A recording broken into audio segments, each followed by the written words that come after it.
I don't understand the hate for Shador Sanders. 7 to 8 months ago, Shador Sanders was seen as a consensus first overall pick by many in the national media.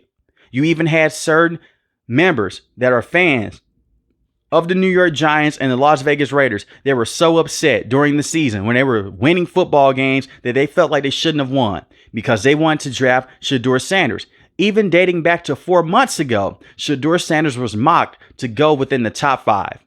The hate that Shador Sanders has received over the last 2 to 3 months is just ridiculous, and I do believe that he will be a star at the NFL level. Now, when I release this video, it'll be hours before round 1 of the NFL draft. I can still see him going to the Cleveland Browns, but it seems like the Browns may select Travis Hunter. With the 3rd overall pick, we have the New York Giants. The Giants, they have Jameis Winston, they have Russell Wilson. They may go with Abdul Carter or Travis Hunter if one of those players are available. With the 9th overall pick, we have the New Orleans Saints. Derek Carr's shoulder is in a bad spot, but they have Spencer Rattler. I'm naming all these teams because these are potential destinations for Shador Sanders, and the last spot will be the Steelers in the 1st round with the 21st overall pick. Shador Sanders would be a perfect fit with the Steelers. He'll be a perfect fit with the New Orleans Saints because he has that accuracy. And that's one thing that you can't teach at the next level. It is hard as hell to work on a quarterback and his accuracy. Shador Sanders already has that. He had that at Jackson State. When we saw him his first year at Jackson State, 30 passing touchdowns to 8 interceptions, and he got sacked 35 times. He had 3,231 passing yards. His completion percentage was 66%. His next season at Jackson State, 40 passing touchdowns to 6 interceptions. He only got sacked 23 times. He got the football out quicker because he learned, I'm not going to take all these stupid hits. And his offensive line in 2021 wasn't the best. 2022, it still wasn't the best. But he was able to get the football out quicker. He was targeting Travis Hunter and the other weapons around him. His completion percentage went from being 66% to 70%. But we know how HBCUs are treated. The last top HBCU quarterback that we had enter the NFL draft, to my knowledge, was Steve McNair. Maybe someone different, but Steve McNair was a solid quarterback. He goes over to Colorado, one of the worst programs in college history. They only won 1 game the year before. Shador Sanders came over with Deion Sanders and Travis Hunter. Give the rest of the players their credit. It's a team game. Shador Sanders comes in his first year with Colorado. Terrible offensive line play. Got sacked 52 times. Completion percentage was 69%. 3,230 passing yards, 27 passing touchdowns to 3 interceptions. And he was not just dinking and dunking his way down the field. He averaged 7.5 yards a throw. He was getting the football out to Travis Hunter. He was not able to finish the season because of all the injuries that he suffered because he was getting beat up a lot that year. Their offensive line was abysmal. And it takes time to build an offensive line at the college level. He didn't have a Georgia offensive line, didn't have an Alabama offensive line, a Notre Dame, a Penn State offensive line. One of the weaker offensive lines that we have seen for a top prospect in many years. But his last year at Colorado was special. They won 4 games in the first year with Deion Sanders and Shedeur. That's a major plus. You only won 1 the year before. You come back in 2024. You go above 500. You win 8 games. Completion percentage, 74%. 4,134 passing yards. He averaged 9 yards a throw. 37 passing touchdowns to 10 interceptions. He got sacked 42 times. He gets the football out at a quick rate. That's what he was able to do. Not every sack is created equal. I don't want to come in here and say that every sack was because his offensive line protection was bad. But he barely had 3 seconds inside the pocket against top competition. But yet he's keeping them in football games. He will have times where he holds onto the football for a very long time. He goes against cover 2 defenses. He will struggle. Early on, he did. As the season progressed, he was getting the football out quicker. He was throwing wide receivers open. That is what you want to see from a quarterback coming out of college. But a lot of draft evaluators, they come out and they say it's his attitude. He's too cocky. He's too arrogant. He's not that great of a player. A lot of GMs, they come out, they don't put a name to it, so they're unknown. They should actually put a name to what they're saying. They feel like Shador Sanders is not going to succeed at the NFL level because he doesn't have elite athleticism. We have quarterbacks in the NFL that aren't elite athletes, but they're able to go out there and win with their arms, and they're able to throw wide receivers open constantly. Jared Goff is one of them. He's a top quarterback to have with the Detroit Lions. Now look at the team that he has. Top wide receivers, a top offensive line, a great run game. But the same can be said with Jalen Hurts. Great offensive line, the best running back in the NFL right now with Saquon, two dominant wide receivers and A.J. Brown and Devontae Smith. I'm not changing my stance on Shador Sanders. I still have him as a second best quarterback in this draft class next to Cam Ward. You may say, what's the difference between him and Cam Ward? Cam Ward has athleticism and he has tools that you look for out of a franchise quarterback. Shador Sanders may be a better player than Cam Ward. He's a safer pick over Cam Ward because you don't have to worry about him going out there and throwing 3 or 4 interceptions in a game. He will do a very good job taking care of the football. We've seen Cam Ward in the past. He'll be sporadic with the football. He'll put the football in harm's way. But when I look at Shador Sanders as a processor, 12 to 15 yards out, he's very accurate. He's a surgeon. And he can pass the football deep down the field. This is the problem that I have. Shador Sanders has a very good deep ball. We didn't see it as much because his offensive line was terrible. It takes time to throw the football deep down the field. And they ran a spread concept at times at Colorado. But yet he's taking the football 12 to 15 yards out on an in and an out route. Throwing wide receivers open on the post. You may question, can he play outside in cold weather? He played at Colorado. Yes, he can. He has a Hail Mary pass that pushed Colorado into overtime in his last season with this program. So the deep ball is there. And let's just be realistic here. How many times are you asking your quarterback to take deep shots down the field?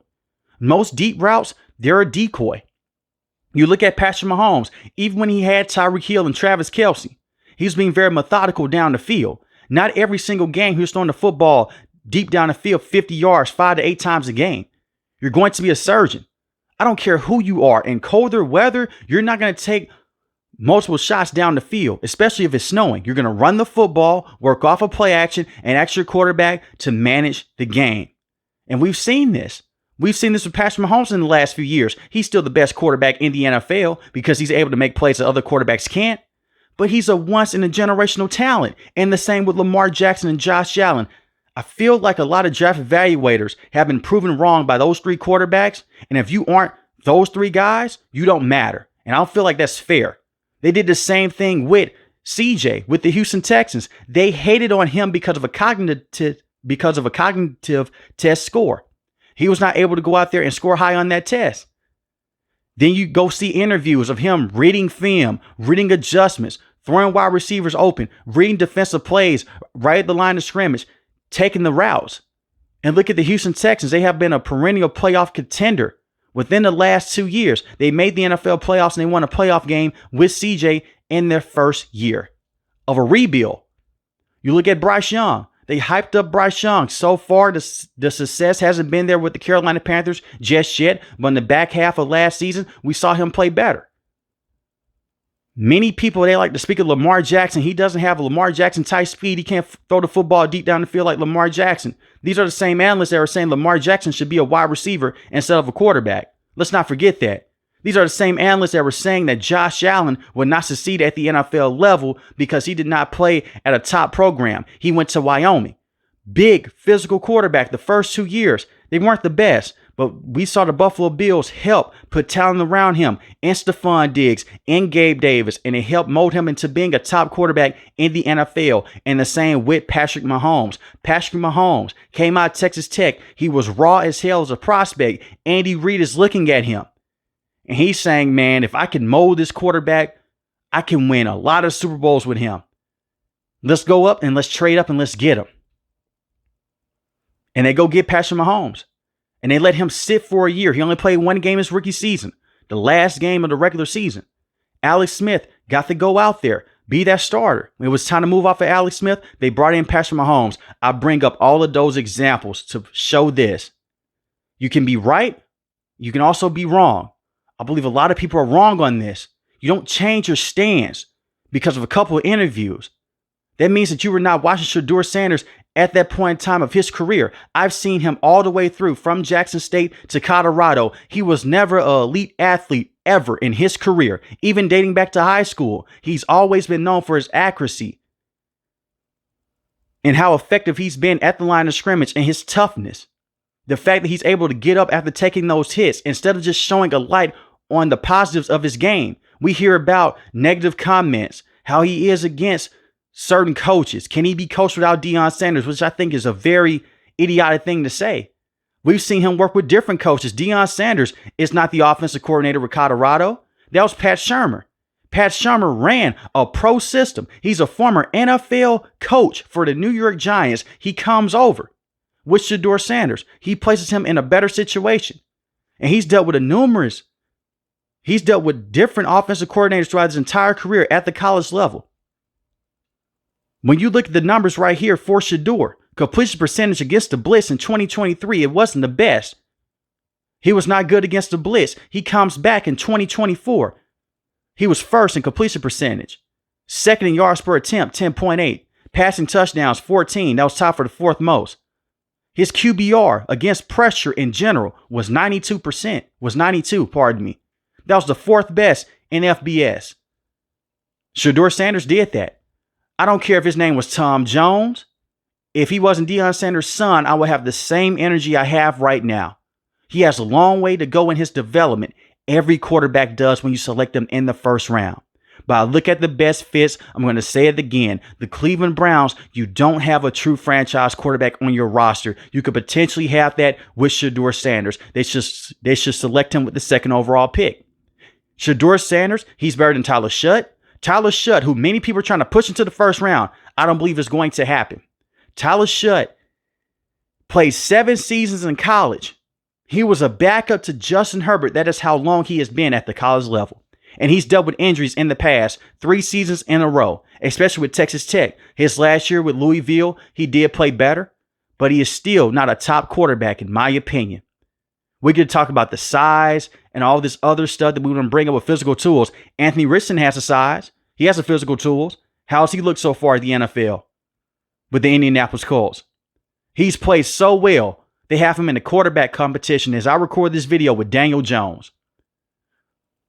And Daniel Jones was also a quarterback that was talked up by some people in the media because of the connection with the Manning family. He didn't work out with the New York Giants. And there's a chance that Daniel Jones may beat out Anthony Richardson for the starting quarterback position. Another quarterback that comes to mind, Paxton Lynch.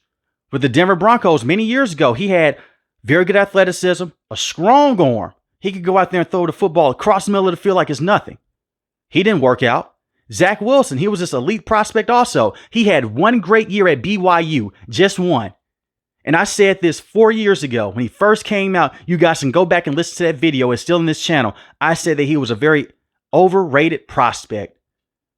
He came out of nowhere. They pushed that man up the boards.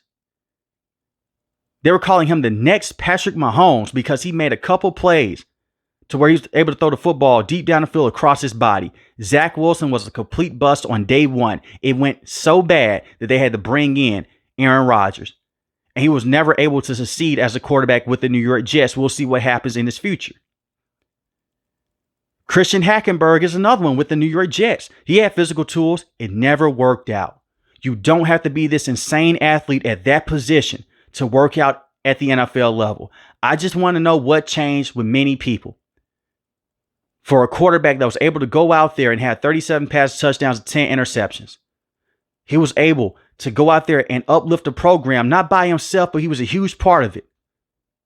He's getting a lot of hate because he is Deion Sanders' son. Let's just say it.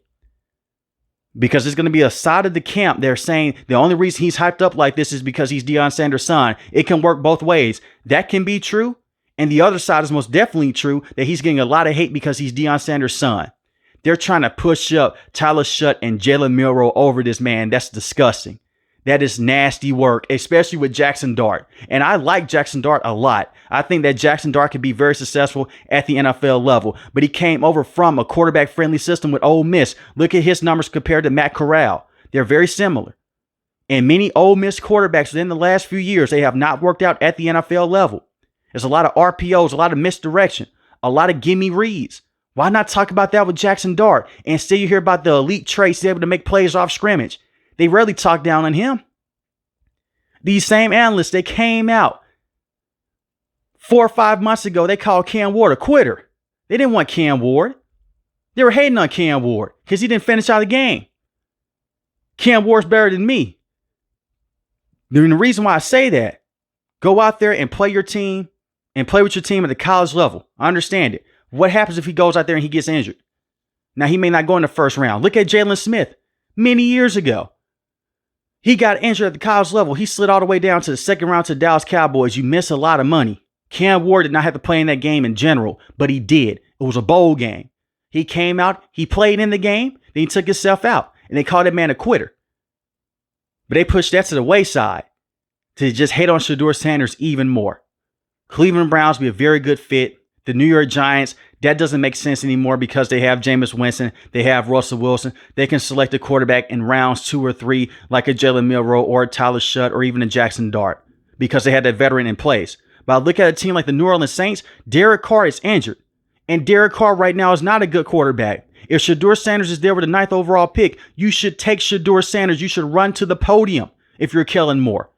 And then you can move off of Derek Carr sooner than later. They do have Spencer Rattler, who they can give the keys to. That's the one interesting spot right there. So maybe they go with a defensive player or a wide receiver. The latest that Shador Sanders should be selected in the first round should be to the Steelers with the 21st overall pick. And then you're giving him DK Metcalf and George Pickens, 2 very good wide receivers. You're placing him in a good situation. So I hope he slides down in the first round to make a lot of people eat their words. Is it a chance that he won't work out in the NFL? Sure. But when I look at his body of work at the college level, he deserves to be a first round pick. Regardless of name, regardless of school, what he has been able to overcome on the field says a lot about him and his character. He hasn't gotten in any trouble off the field. And he comes from a talented pedigree. Deion Sanders is one of the best players we have seen in football history. He played both sides of the ball, and he played baseball. And the one interesting thing that I would like to bring up is this. He played DB, defensive back. It was a cornerback. You know that he's telling Shador Sanders, watch this for the cornerback at the line of scrimmage. Pay attention to this if he's blitzing. If he comes into the line of scrimmage, just pay attention. If they're walking the linebackers, look at certain movements of your defense, and that tells you different coverages. He has Deion Sanders in his ear. And just because Deion Sanders is his dad doesn't mean that he's going to be a great quarterback in the NFL, but it definitely helps. But let me know in the comment section below, how do you feel about Shador Sanders, and should he still be a top pick in the first round? I will not be going live for the 2025 NFL draft. They take so many minutes between picks. They take up to 10 to 15 minutes, which is just ridiculous in my opinion. But I will be releasing a video shortly after round 1 of the NFL draft tonight. So if you are new to the channel, hit the subscribe button. If you like the video, hit the like button. Most importantly, want each and every last one of you guys stay safe, stay positive. Thanks for the video, guys. God bless.